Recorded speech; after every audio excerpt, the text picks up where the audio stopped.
I show the bow path like this. This is what my spiccato should look like. But most students think that it should look like this. Okay, so that's why I have to draw the visual so they can see.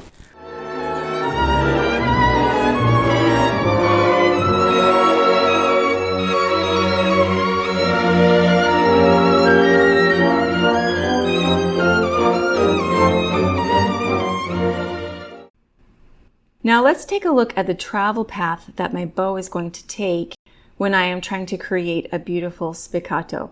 I have my bow and I have the string. I need to decide how I want my bow to approach the string for the spiccato stroke. The first thing I need to know is how high off of the string am I going to try to bring my bow. Most students are going to inadvertently do this in a tall U shape, meaning they start from high above the string and then let it fall down, dip down and touch the string briefly, and then lift it high above the string again. Now this is way too much height. It's too far away from the string, and it's going to create a very clumsy movement with my bow arm. We do not want this. The other problem with the tall U shape is that the length of the stroke, meaning the time that my bow is actually in contact with the string, is much, much too short.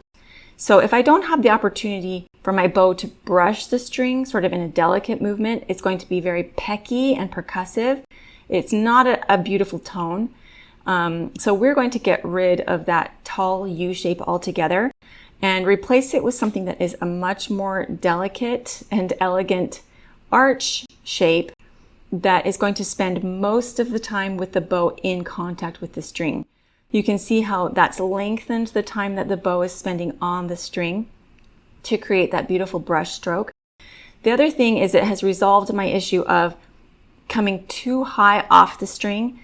The distance that I'm going to come off the string is just at the very end of the stroke, and it's a very narrow distance. So on either end of the stroke, I'm just barely lifting the bow off of the string to create that beautiful spiccato stroke. So the visual that I have drawn for my student showed a U shape of the travel path of the bow, being I showed them the correct way and the incorrect way. The U shape being tall like this is the incorrect way. Okay, and then the narrow one has more of a brush stroke. They spend more time on the string, and the departure is minimal. So if I show the bow path like this. This is what my spiccato should look like. But most students think that it should look like this. Okay, so that's why I have to draw the visual so they can see.